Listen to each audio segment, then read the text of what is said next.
오늘 증거할 말씀의 제목은 아그리빠 왕 앞에서 전도한 바울, 이런 제목으로 말씀을 증거하고자 합니다. 유대 나라는 이 로마의 식민자에 있기 때문에 그 나라의 왕이 있지만 실제적인 권세는 로마에서 파송한 총독에게 있는 거죠.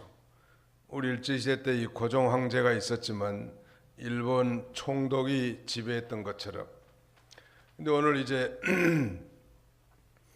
이 가이사라 빌립보에서 이 아그리빠 왕과 그의 부인이 동서간 가운데 바울이 소위 피고로서 자신의 이 변론을 통한 그 전도의 내용이 계속되는 것인데요. 특별히 오늘 이 바울은 자신이 이렇게 구속된 것은 예수님의 부활을 믿고 증거했기 때문이라고, 예수님이 죽은 자 가운데서 다시 살아난 것을 증거했기 때문에 자기가 이렇게 투옥이 됐다고 말하고, 당신네들은 왜 죽은 자의 부활을 믿지 못하느냐고 그렇게 말합니다. 8절 한번 읽어보세요. 여러분은 하나님께서 죽은 자들을 살리시는 것을 왜 믿지 못할 일로 생각하십니까? 예, 그렇게 당돌하게 얘기하는 거예요. 아그리빠 왕과 베스도 총독에게 부활의 도를 전한 다음에 그러면서 이제 자기 자신이 어떻게 그러면 자기는 이 부활 신앙을 갖게 됐는가, 어떻게 자기는 이 죽은 자가 다시 부활을 하고 예수님이 부활했다는 사실을 이렇게 믿게 됐는지를, 그 경위를 다시 진술하는데, 그 요점은 바울 자기 자신도 이제 예수님의 이 부활의 종교를 반대한 철두철미한 유대인이고 아주 기독교 박해자의 앞잡이였단 말이에요.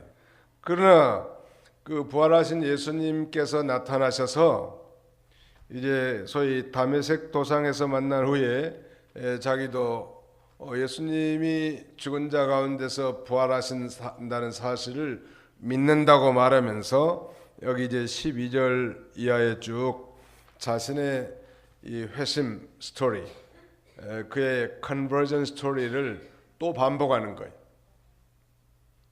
전에도 말씀드렸지만 바울 신학의 요점을 한 네 가지로 요약하면 그 첫 번째가 체험 중심의 신학이라고 했죠. 체험. 그 공연한 이론에 근거한 것이 아니고 바울은 이 다메섹 도상의 체험을 굉장히 중요하게 생각합니다. 미국에는 장로교보다도 베프티스트 처치라고 하는 침례교가 더 보수적인 교회들이 많아요. 우리나라에서는 장로교가 보수적이잖아요. 미국에는 보수적인 장로는 좀 약하고, 반면에 아주 캘비니스틱 베프티즘, 즉 침례교지만 칼빈주의를 따라가는 그런 노선들이 있는데요.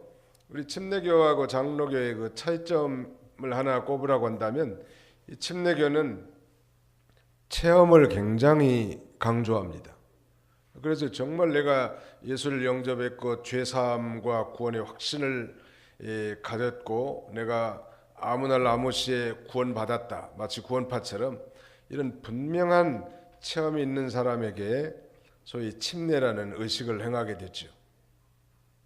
우리 장로교는 침례교에 비해서 체험을 그렇게 중요하게 생각하지는 않습니다. 왜냐하면 체험이 없다고 해서 구원받지 못하는 게 아니란 말이에요. 문제는 그 체험이라는 건, 그러면 말 못한 사람, 언어 장애자라든지 정신 지체자, 박애자들이라든지 이런 사람들은 자기의 신앙을 입으로 표현 못하니까 그러면 평생 가도 침례도 못 받겠네요. 우리는 이 정신 박약자라든지 어린아이라 할지라도 성령의 역사로 중생, 즉 거듭남의 체험을 할 수 있음을 믿기 때문에 이 세례를 줄 때 그렇게 체험을 특별히 강조하지는 않지만 침례교는 그 체험을 강조하는데, 사실 이 바울 신학의 핵심이 체험 중심의 신학. 공연한 어떤 이론적 도구마가 아니라는 것. 그다음에 두 번째는 바울은 이 중생 중심의 신학입니다. 거듭남에 그래서 이 확실하죠. 이 에베소 교회에 보낸 편지에도 보면 너희의 허물과 죄로 죽었던 너희를 살리셨도다. 예수 믿기 전에 인간들은 다 이 영원히 하나님과 단절되어 있는 영적 사망 상태에서 출생한 걸 알고 예수 그리스도를 믿음으로 말미암아 다시 살아나는 새 생명을 얻는 이런 그 중생 중심의 신학. 그 다음에 그의 신학이 사실은 유대적 배경을 가지고 있기 때문에 유대주의 중심적 그런 신학이라고 할 수 있고, 나머지 하나 더 꼽는다면 선교 중심의 신학. 바울이야말로 뭐 선교사를 파송만 한 게 아니라 자기가 직접 선교사가 돼서 모진 고난을 다 당하면서 복음을 증거한 그야말로 실천적인 그런 신학자라고 할 수 있겠죠. 12절로 13절 한번 읽어주시죠. 이런 일로 내가 대제사장들의 고난과 위임을 받아 다마스쿠스로 가고 있었는데 정오쯤 되어 길에서 보니 왕이여 하늘에서 햇빛보다 더 밝은 빛이 저와 제 일행을 둘러 비추었습니다. 예, 바울이 이제 말하자면 자기가 어떻게 이 부활 신앙을 갖게 됐는가, 그것을 구체적으로 소위 시리아의 다마스쿠스로 가는 길에 아주 대낮과 같이 한 대낮에 햇빛과 같은 아주 밝은 빛 가운데 부활하신 예수님이 나타나셔서 자기를 소명하시고 그 다음에 또 자기에게 사명을 맡기셨다고. 이 부활하신 예수님을 만났기 때문에 부활 신앙을 그렇게 강조하는 거예요. 또 그의 동생들도 예수님 생신은 예수를 믿지 않았죠. 야고보나 유다 다 마찬가지지만. 근데 그들이 어떻게 예수님을 영접하게 됐는가 하면 자기 배는 다르지만 육신의 형인 그 예수 그리스도의 이 부활하신 걸 보고 그들도 역시 회심했고 초대 기독교에 아주 기둥과 같이 귀하게 쓰임 받았는데요. 오늘도 지금 이 바울이 다시 자신의 체험적인 다메섹 도상의 체험을 들어서 자기가 어떻게 예수 그리스도께서 부활하신 걸 이렇게 믿고 전파하는지를 간증식으로 전도하는 것. 이 바울이 대제사장의 이 고난과 이임을 받아서 다마스쿠스로 가고 있는데 정오쯤 돼서 길에서 하늘에서 햇빛보다 더 밝은 빛이 자신의 일행을 비췄다고 했습니다. 정관현 목사님이라는 분이 계신데 우리 정신성 목사님 아버님이라. 저는 내가 얘기를 한번 들었는데 자기가 창강교회 아마 사찰도 좀 하시고 그랬을 거예요. 그러다가 신학을 하고 목회길 접어들었었는데 뭐 다는 기억이 안 나지만 한 가지 지금도 귓전을 때리는 것은 자기가 예수 그리스도를 뭐 교회도 다니셨지만 예수 그리스도를 영접하고 이 구원의 확신의 그런 체험이 있을 때는 마치 이 밝은 빛이 아주 차를 타고 이 한강변을 가는데 비쳤다고 그런 증거 간증을 하는 것 같았어요. 다른 건 다 잊어버렸는데 오늘 이 사도 바울이 대낮에 다마스커스 길을 가다가 대낮인데 호련히 햇빛보다 더 밝은 빛이니까 그 빛이 얼마나 강하겠냐는 거예요. 나중에 이 바울의 눈병이 생긴 것은 학자들에 의하면 이때 이 다메섹 도상에서 부활하신 예수님이 햇빛보다 더 밝은 빛 가운데서 예수님을 봤으니까 그때 좀 시력을 잃지 않았는가 그렇게 추정합니다. 요새 햇빛은 옛날보다 좀 강한 것 같고 한국의 햇빛보다는 미국의 햇빛이 강한 것 같아요. 가보니까. 그래서 그 사람들은 일상용품으로 그 선글라스를 오래전부터 이렇게 착용하더라. 우리는 뭐 배우들이나 뭐 멋쟁이들이나 쓰고 다니는 시절인데도 그 사람들은 옛날부터 아주 필수품이야. 가난한 사람들도 써 선글라스를. 햇빛이 아주 강렬해. 근데 지금 아주 햇빛보다 더 밝은 빛이 이 바울과 그들의 일행을 조여했단 말이에요. 아주 비춘 거예요. 강력하게. 그런데 그 빛 가운데 부활하신 예수님을 보았고, 그 예수님이 지금 이제 개종 이름이 개명되기 전에 이름, 바울의 개명되기 전에 이름이 뭐죠? 사울이죠. 이게 사울을 부르는 거예요. 14절 다시 한번 읽어봅시다. 14절 시작. 우리 모두가 땅에 엎드러졌을 때에 히브리 말로 내게 말씀하시는 음성을 들으니 사울아 사울아 내가 어찌하여 나를 박해하느냐, 가시돋친 막대기를 차면 너만 고생이다라고 하시기에. 이 가시돋친 막대기는 옛날 성경에는 가시채라고 되어 있는데요, 그 끝에 이 뾰족한 새나 뼈를 박은 그런 막대기나 채찍을 가리킵니다. 그러니까 이 뾰족한 쇠나 뼈를 박은 채찍이나 막대기니까 그걸 소가 그 뒷발로 차면 누구만 아프겠어요? 소만 아프고 피가 난다는 얘기예요. 이 가시가 돋친 채찍인데, 이 소를 몰 때 소가 안 가겠다고 뒷발질하면 이 발에 가시가 찔려서 피가 나고 상처가 난다는 말. 그렇기 때문에 이 소가 이 가시가 돋은 그 막대기를 차면 찰수록 상처가 커지고 소만 자기만 손해 본다는 말.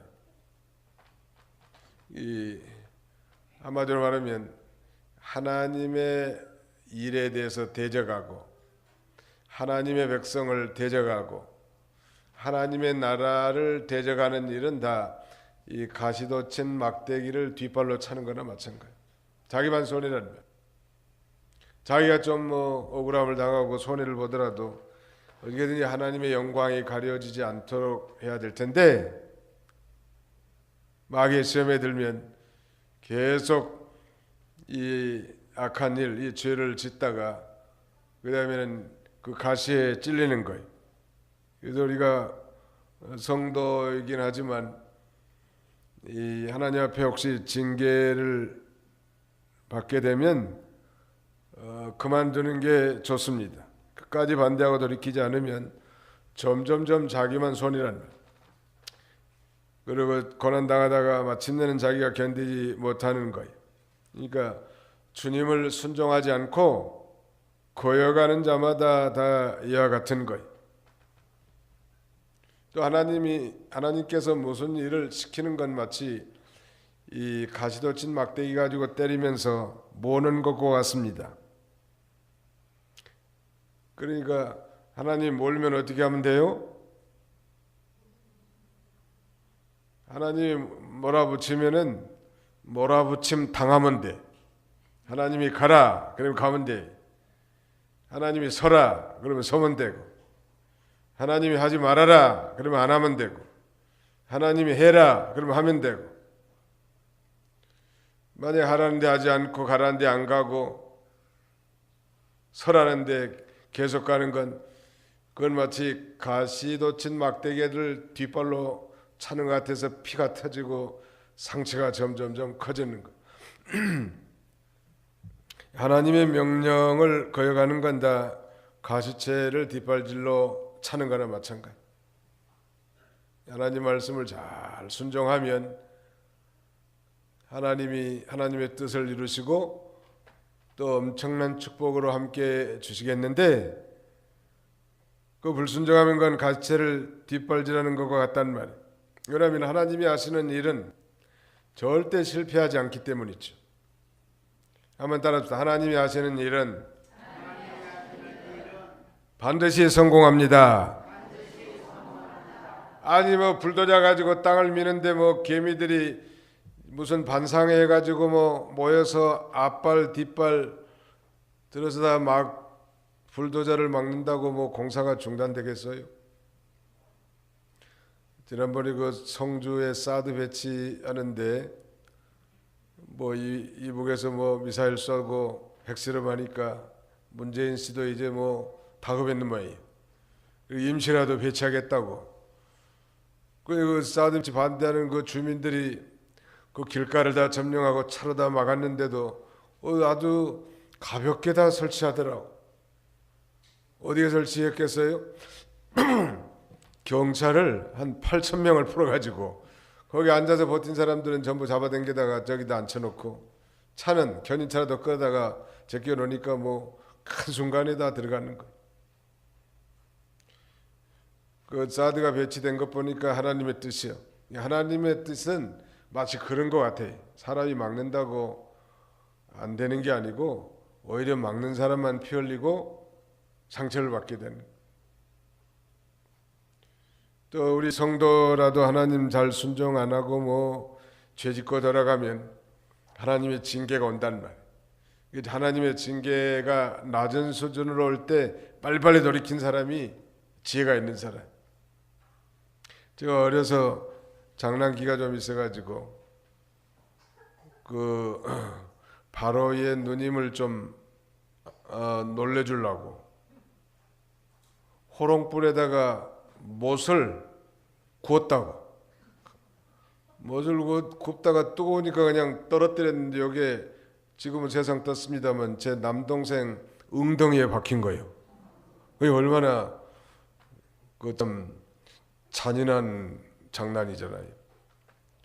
나는 이제 완전히 죽었다. 선언을 하고 손발을 깨끗하게 씻고 책상에 가서 공부하는 흉내를 했다고. 그러니까 나는 이제 죽일 줄 알았더니 반은 죽었다고 생각했는데 어디 슬슬 넘어가더라고 그냥.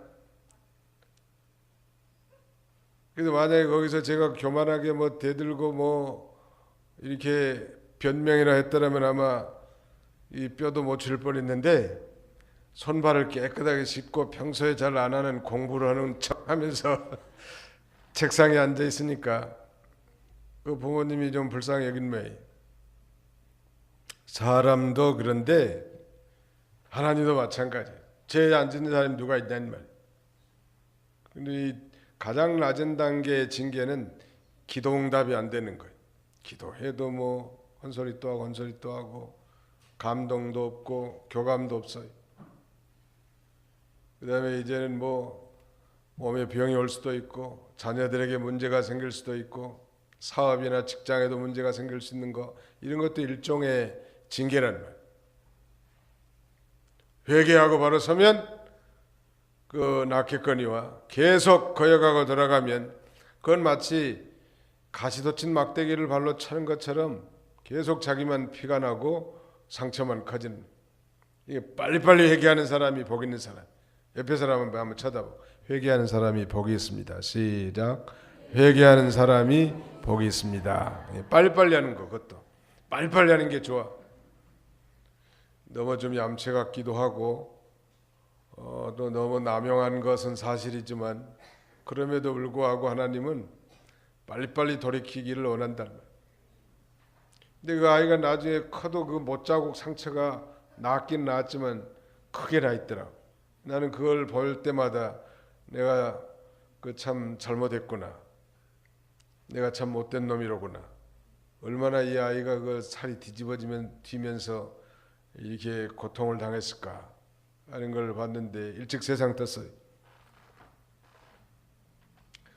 아무튼 이 가시돋친 막대기를 발로 뒷발로 차는 것처럼 하나님의 일에 손해주는 건 그것단 말이에요. 사울아 사울아 이렇게 부르지 않습니까? 26장 거기 14절에 보시면 내가 어찌하여 나를 박해하느냐, 가시돋친 막대기를 차면 너만 고생이다. 바울이 지금 핍박하고 박해하는 대상은 예수를 믿는 성도들, 즉 이 예수쟁이들을 지금 잡아다 가두는 그 일에 앞장섰는데 예수님께서는 자기를 핍박한다고 그렇게 말씀하고 있습니다. 이거 보면 우리 하나님께서는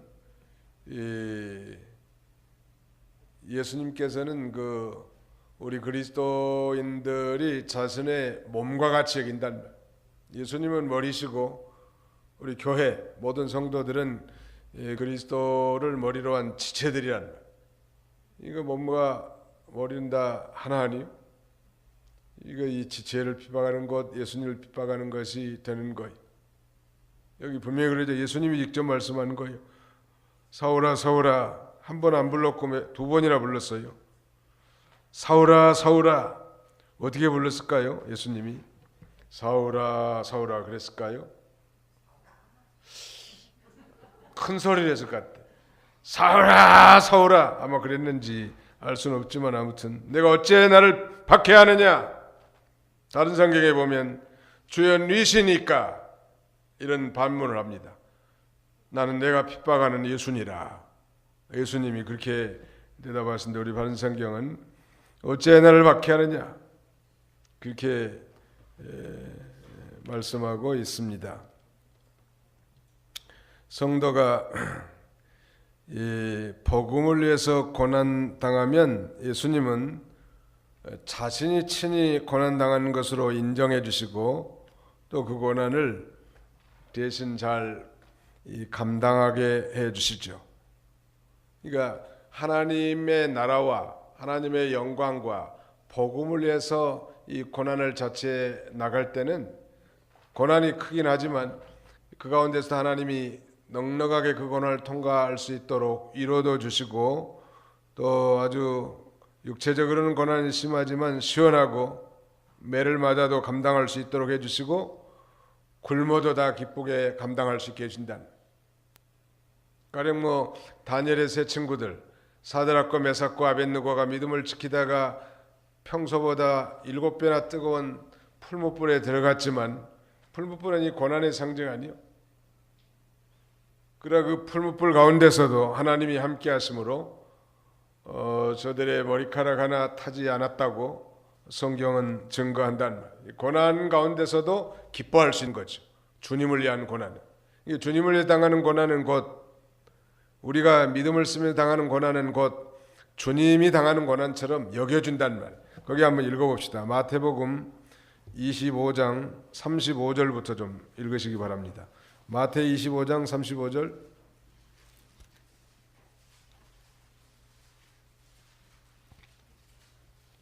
마태 25장 35절.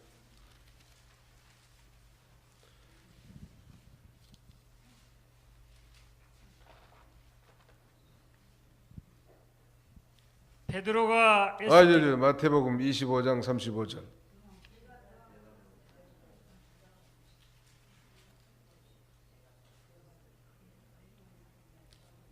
마태복음 25장 내가 35절. 배고팠을 때 너희가 나에게 먹을 것을 주었고 내가 목말랐을 때 너희가 나에게 물을 마시게 하였으며 내가 나그네 되었을 때 너희가 나를 영접하였고 내가 헐벗을 때 너희가 나에게 옷을 입혀 주었으며 내가 병들었을 때 너희가 나를 돌봐 주었고 내가 감옥에 갇혔을 때 너희가 나를 방문해 주었다.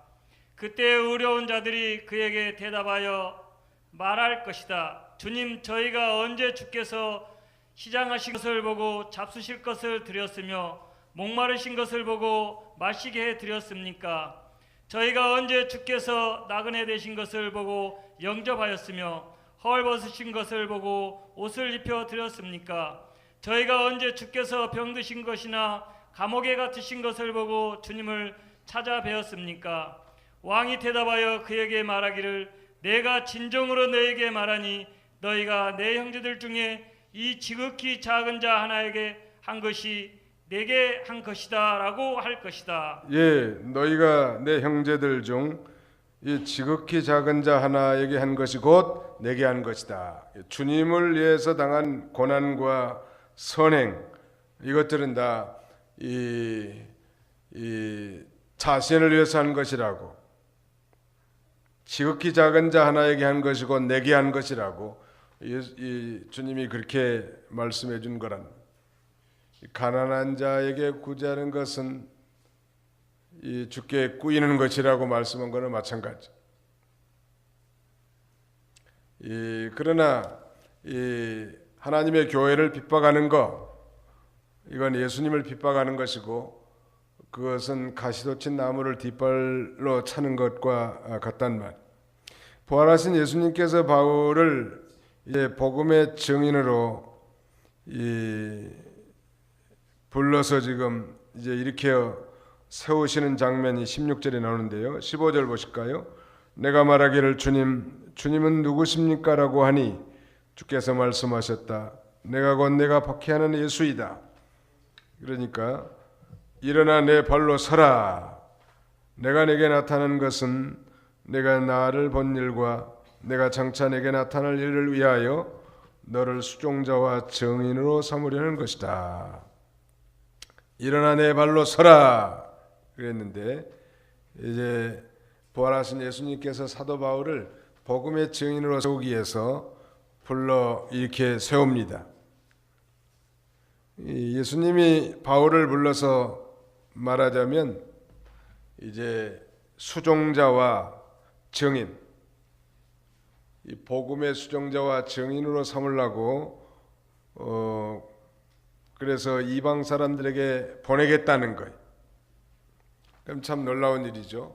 인간적인 거라고 한다면, 인간의 이 반응이라고 한다면, 교회를 핍박하고 잔해하려고 했던 이 바울 사도를 부르는 것이 어떤 이 복수심이나 보복을 위해서 부른 것이었을 텐데, 여기서 이 핍박자 바울에게 이 말하자면 복수하기 위한 것이 결코 아니고, 말하자면 복음을 증거하는 그런 위대한 심부름꾼으로 세우려고 부르신 거예요. 우리는 여기서 배울 수 있는 예수 그리스도의 그 위대한 이 용서와 사랑을 보게 됩니다.